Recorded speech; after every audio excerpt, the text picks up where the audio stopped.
하나님께서 천지를 창조하시고 마지막에 사람을 창조하셨습니다. 아담과 하와를 창조하시고 나서 제일 먼저 하신 일이 창세기 1장 27절 28절에 보면 하나님이 그들에게 복을 주시며 이르시되 생육하고 번성하고 다스리고 충만하라 라고 복을 주셨습니다.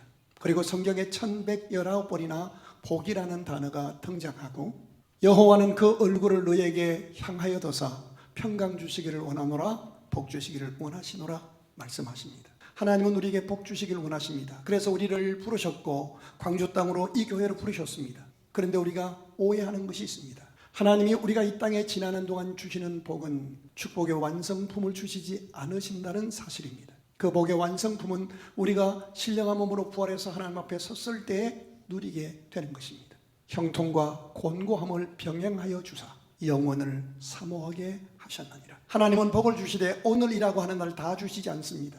어느 것은 허락하시고 어느 것은 거절하십니다. 때로는 형통하게 때로는 곤고하게 하십니다. 그래서 누구도 좌절하거나 교만하지 않게 하시고 영원을 사모할 마음을 허락해 주십니다. 오늘 본문은 하나님께서 이스라엘 백성들을 광야길을 인도해 오셨습니다. 크고 두려운 광야길을 다 마치고 이제 요단강을 기적적으로 건넜습니다. 그렇다면 우리식으로 생각하는 복이어야 한다면 가나안 땅을 하나님이 미리 다 청소해 놓으시고 가나안 땅에 살고 있었던 원주민들을 다 내쫓으시고 들어가서 누려라 라고 해야 우리는 복이라고 생각합니다. 그런데 하나님은 그렇게 하지 않으셨습니다. 1절을 같이 보십시다. 요단 서쪽의 아모리 사람의 모든 왕들과 해변의 가나안 사람의 모든 왕들이 됐습니다. 저를 주목하세요.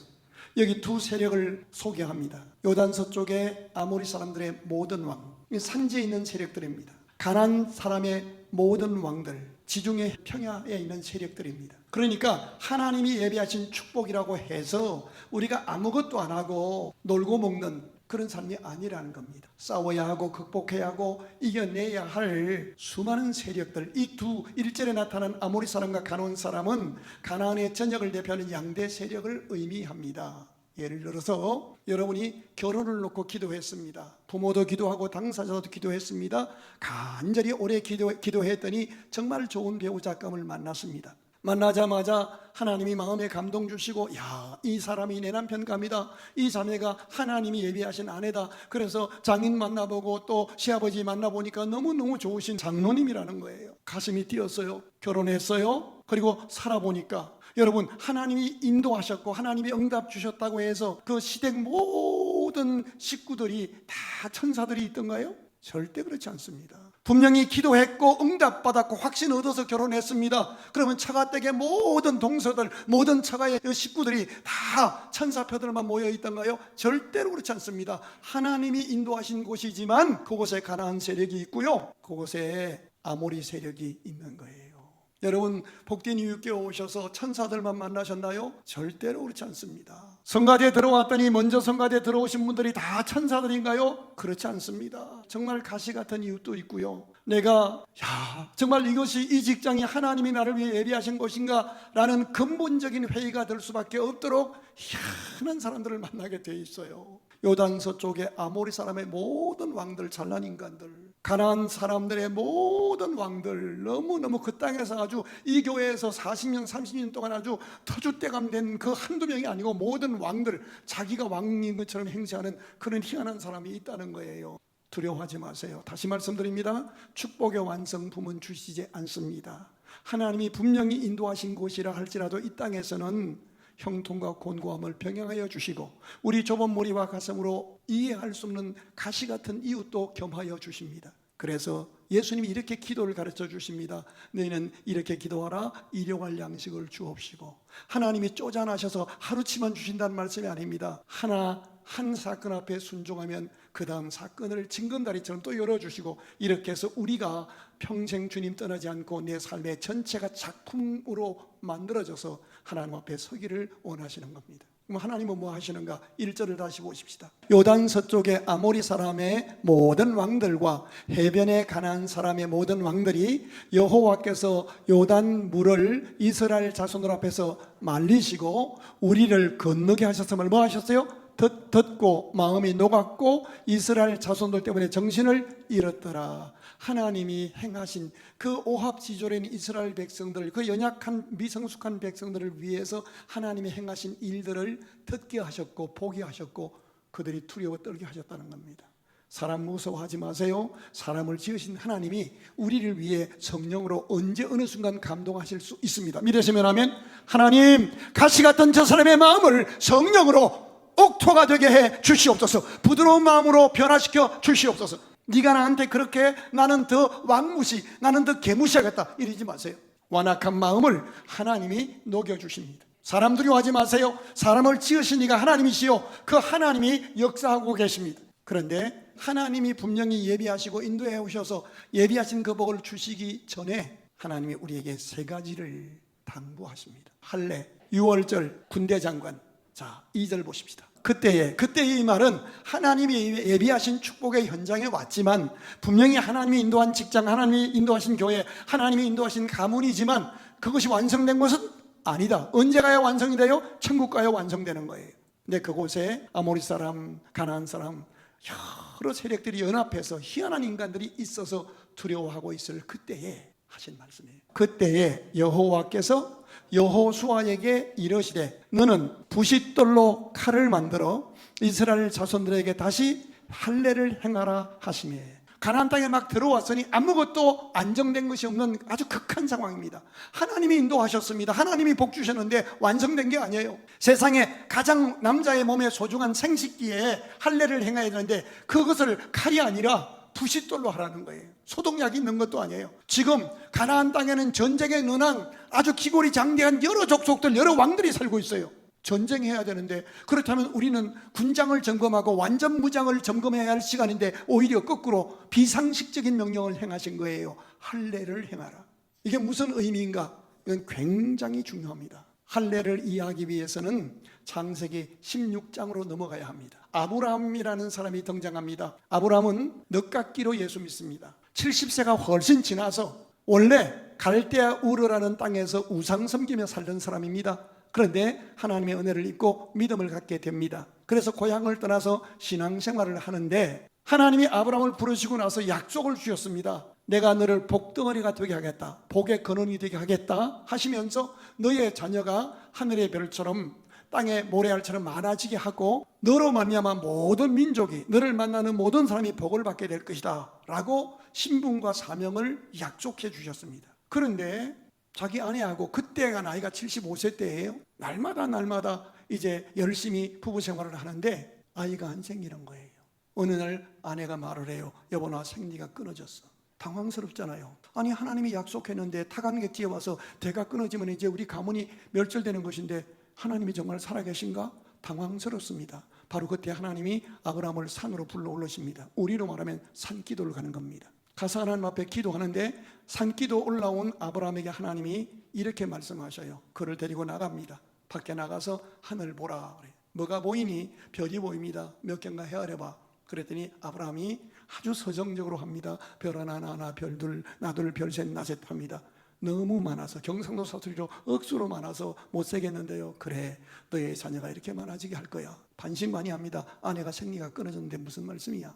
다시 바닷가로 끌고 갑니다. 바다에 모래 좀 헤아려봐. 너무 많아요. 너의 자녀가 그렇게 많게 할 것이야. 근데 아브라함이 안 믿어지는 거예요. 그랬더니 하나님이 그 당시에 팔레스타인 지방에 살고 있던 사람들이 행하는 약속의 풍습대로 행해 하십니다. 그 당시에는 살아있는 짐승을, 예쁜 양 한 마리 데려와서 둘이 약속한 다음에 칼로 죽입니다. 반으로 딱 잘라서 벌려놓고 약속의 당사자 갑과 을이 두 손 잡고 그 사이를 지나갑니다. 너하고 나 사이에 누군가가 약속을 어기면 우리는 죽음으로 끝난다는 약속이에요. 하나님이 아브라함에게 그 약속을 행하게 하는 거예요. 그래서 살아있는 짐승을 잡아놓고 쪼개서 낳고 있었더니 하나님이 불로 임하셔서 지나가요. 약속했어요. 너하고 나 둘 중에 약속을 어기면 죽음으로 끝나고 불로 끝난다.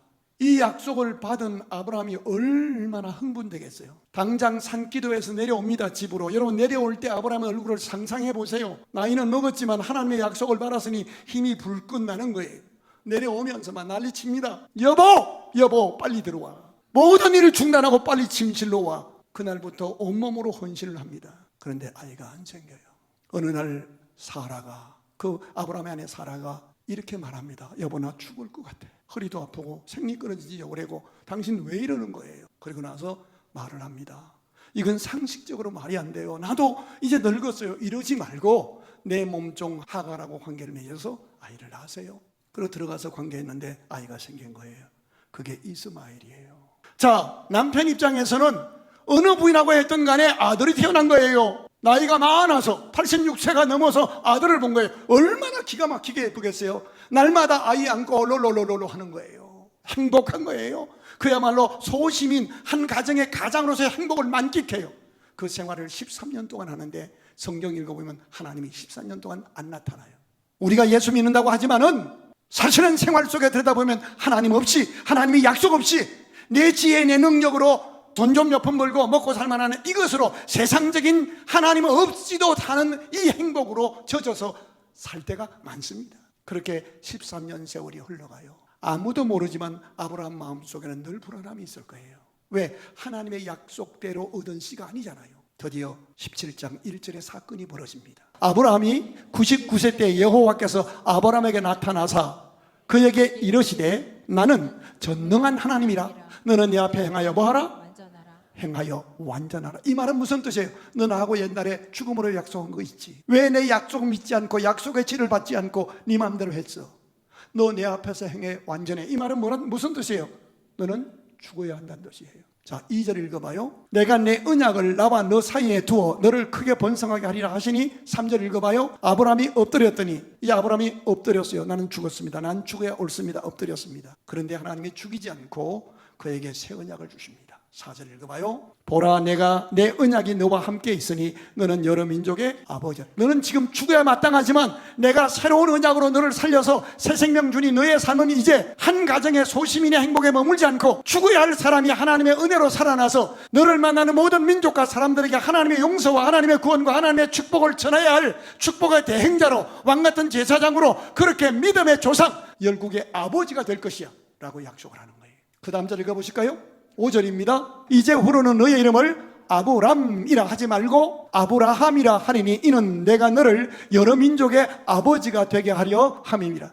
육체적으로도 죽었어야 마땅한 사람인데 살려주시고 그 아브라함을 구원하신 하나님의 사랑을 인하여 그가 믿음의 아버지가 되게 하시겠다는 거예요. 자, 이것이 계속 내려가는데 6절 7절까지 계속 읽겠습니다. 내가 너로 심히 번성하게 하리니 내가 내게서 민족들이 나게 하며 왕들이 내게로부터 나오리라. 내가 내 언약을 나와 너 및 내 대대 후손 사이에 세워서 뭐가 되고 영원한 언약을 삼고 너와 내 후손의 하나님이 되리라. 그리고 나서 9절입니다. 하나님이 또 아브라함에게 이르시되 그런즉 너는 내 언약을 지키고 너의 후손도 대대로 지키라. 어떤 언약? 10절입니다. 너희 중에 남자는 다 뭐를 받으라? 할례를 받으라. 이것이 나와 너희와 너희 후손 사이에 지킬 내 언약이니라. 할례가 뭐지요? 남성의 생식기를 잘라서 죽어야 할 걸 말합니다. 그런데 죽이지 않고 대신 표만 행합니다. 이 시간 이후로 아브라함이 할례를 행한 다음에 소변을 볼 때마다 자기의 생식기를 보면서 고백하고 기억합니다. 나는 죽었어야 할 인간인데 하나님의 은혜를 입었음에도 하나님의 약속을 믿지 못하고 하나님을 저버리고 세상 방법대로 살다가 죽었어야 마땅한 죄인인데 하나님이 나를 용서하셨고 아브라함이란 새 이름 주셨고 믿음으로 사는 삶의 생애가 되게 하셨고 나의 생애를 통하여 하나님의 용서와 하나님의 구원과 하나님의 축복을 전하며 살게 하셨다. 자신의 정체감과 자신의 사명감을 재확인하게 했던 거예요. 만약에 할례를 생식기에 행하지 않고 발 뒤꿈치에 놨으면 평생 잊어버릴 거예요. 근데 재미난 것은 아브라함만 이 할례를 행하는 것이 아니라 대대로 모든 후손들에게 하라는 거예요. 이상한 일이 일어났죠. 이제 아브라함의 모든 후손들이 태어나면 8일 만에 할례를 행하는 거예요. 할례 받지 않은 이방 아이들과 할례 받은 믿음의 가문의 아이들이 다른 거예요. 그러니까 애들이 묻는 거예요. 너 왜 그렇게 생겼니? 그러니까 아이들이 말하는 거예요. 우리 할아버지가 하나님의 약속을 믿지 못하고 세상 방식대로 살다가 죽었어야 할 때 하나님이 용서해 주신 표고 그럼에도 나는 너를 사랑한다. 그럼에도 너는 나의 백성이다. 그럼에도 너는 너의 삶을 통해서 하나님의 용서와 구원과 축복을 전해야 할 사명자다라는 정체성과 사명감을 확인시켜 주신 정표로 해주신 것이고, 내가 오늘 할례 받은 것은 나도 태어나지 못했어야 할 사람인데 우리 가문은 대대로 하나님의 은혜로 용서받고 하나님의 사랑을 전하며 살도록 구별함 받은 민족이란다 라는 것을 아이들이 고백하게 하신 거예요. 그러면서 창세기 17장 14절 한번 읽어봐요. 할례를 받지 아니한 남자 곧 그 표피를 베지 아니하는 자는 백성 중에서 뭐하리니? 끊어지리니 그가 내 언약을 배반하였음이라. 그리고 나서 오늘 여호수아서 5장에 넘어오니까 가나안 땅에 가자마자 그 강대한 가나안 원주민들 앞에서 두려워 떨지 말고 세상 방식으로 하지 말고 제일 먼저 뭘 행하라? 할례를 행하라. 그런데 2절 다시 한번 읽어봐요. 한 단어가 눈에 들어와요. 그때 여호와께서 여호수아에게 이르시되 너는 부싯돌로 칼을 만들어 이스라엘 자손들에게 다시 할례를 행하라. 다시 할례를 행하라. 이게 무슨 뜻이에요? 그동안 광야길을 지나오느라고 할례를 행하지 못했다는 거예요. 광야에서 태어난 이 세들은 할례를 받지 못했습니다. 요즘 말로 번역해서 적용하면 먹고 살기에 바빠서 주일도 제대로 지키지 못하고, 먹고 살기에 바빠서 자신이 기독교인인 것도 잊어버리고, 안수집사, 권사, 장로 사명받았음에도 불구하고 먹고 사는 일에 세상 쾌락에 빠져서 사명도 다 잊어버리고 허덕거리며 살아왔던 인생, 그렇게 살면서도 순간마다 하나님의 경험, 하나님의 도우심을 경험하면서도 제대로 된 신앙생활을 하지 못했던 삶이었습니다. 지금도 여전히 어려워서 부싯돌로 칼을 만들어 할례를 행해야 하는 어려운 형편이지만, 이런 구차한 형편에 있는 백성들에게 너희는 다시 할례를 행하라. 이 말은 오늘 주어진 현실이 아무리 어렵고 힘들어도, 너희가 어떤 삶의 모습을 하고 살고 있을지라도 너희를 향한 나의 약속은 지금도 유효해. 너희를 향한 나의 사랑은 지금도 유효해. 너희는 여전히 나의 택함 받은 백성이요, 너희는 여전히 약속된 가나안을 정복하고 누리고 물려주고 나누어야 할 축복의 대행자들이야 라고 하나님이 약속하시는 거예요. 그러면서 할례를 행한 다음에 그 생식기의 표피를 던져버리는 것처럼 길갈 지난날의 삶을 다 훌훌 잊어버리고 네가 하나님의 백성인 것을 확인하고, 너는 연약하지만 너를 통해 하나님이 일하실 것을 믿고, 너는 연약하지만 너와 함께하고 역사하시는 하나님을 인하여 사람들이 너를 보면서 너는 세상에 속한 사람이 아니라 세상이 감당할 수 없는 하나님의 사람인 것을 알고 두려워 떨도록 만들어 주리라 약속하시는 거예요. 우리가 잘나서 예수 믿고 구원받은 거 아닙니다. 우리 위해 죽으시고 부활하신 예수님 때문에, 그 은혜를 듣고 믿게 하신 하나님의 은혜 때문에 우리는 구원받은 하나님의 백성입니다. 수준이 일천할지라도 수준은 하나님이 다듬어 가실 것입니다. 우리의 신분과 사명을 다시 확인하라. 아무리 두려운 사람 만났을지라도 여러분 오늘 살고 있는 그 땅은 하나님이 주신 땅입니다. 믿으십니까? 사람에게 무릎 꿇지 마십시오. 사람에게 밀리지 마십시오. 받아야 할 축복 빼앗기지 마십시오. 누릴 상급 빼앗기지 마십시오. 정체감을 분명히 하십시오. 저는 예수 믿고 난 이후에 이 사실을 깨닫고 나서 어느 도시에 가는지 어디를 가는지 선포합니다. 주님, 종이 왔습니다. 저를 인하여 내가 속한 이 공동체가, 이 도시가 복을 받게 하옵소서. 저들이 나로 말미암아 하나님의 살아계심을 보게 하여 주시옵소서. 잘 들으세요.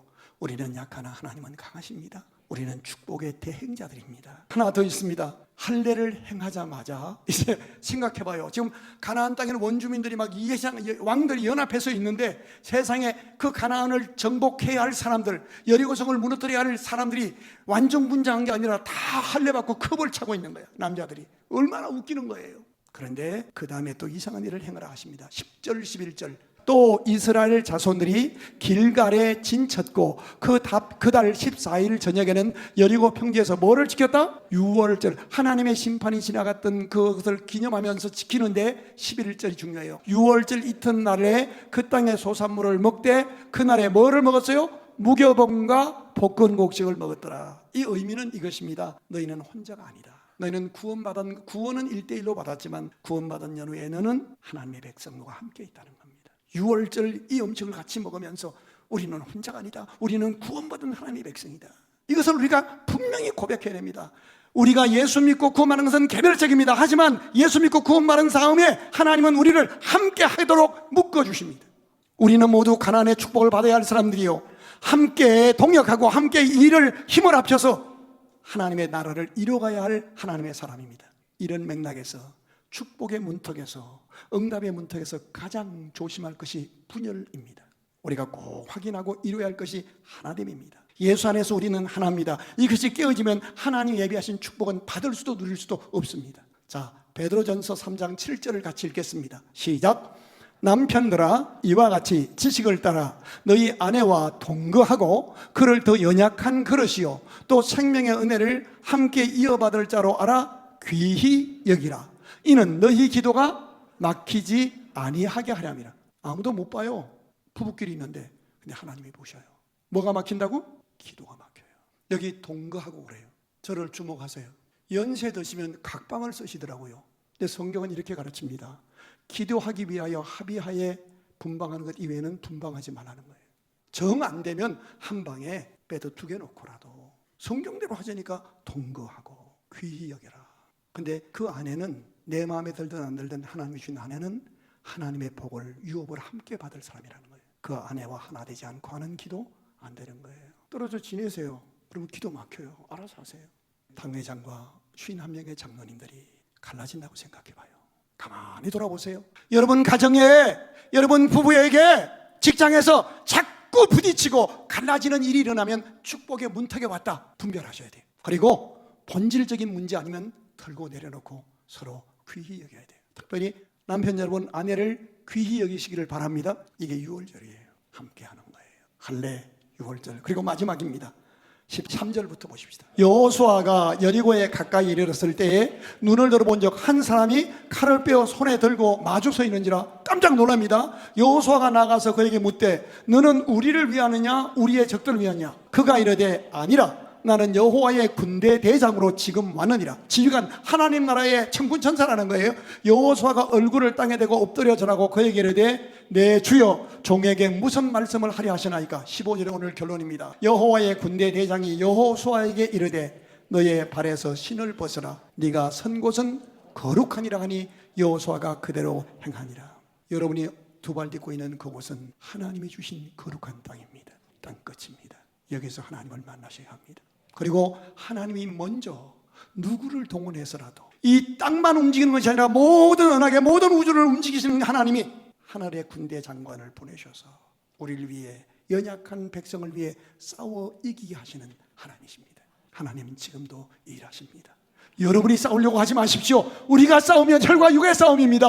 하나님이 싸우게 하십시오. 정체성 분명히 하고 교인들과 함께 울고 함께 웃으면서 허세비산 다 내려놓고 여기서 함께 하십시오. 그리고 해야 할 일은 신발을 벗어드는 것입니다. 내 생명은 하나님께 있습니다라는 고백입니다. 또 신발을 벗어드는 것은 내 모든 문제를 하나님께 맡깁니다. 주여 일하시옵소서라는 위임입니다. 오늘 우리에게 필요한 것은 여러분이 오늘 만난 기골이 장대한 어떤 인간들 어떤 문제 여리고성 여러분 힘으로 풀 수 없는 난제 앞에 두려워 떨지 마시고 나는 크리스찬 예수의 보혈로 구원받은 하나님의 사람, 나는 하나님의 일하심을 통해서 하나님의 축복을 전해야 할 아브라함 축복의 대행자, 정체성과 사명감을 확인하고 일어서시면 여러분의 일어서심으로 여러분의 후손들과 여러분의 지인들이 일어나게 될 줄로 믿습니다. 다시 시작하십시오. 주님 앞에 맡기십시다. 그리고 순교자의 신앙 따라서 우리도 도전하는 새 출발의 아침이 될 수 있기를 주의 이름으로 축복합니다.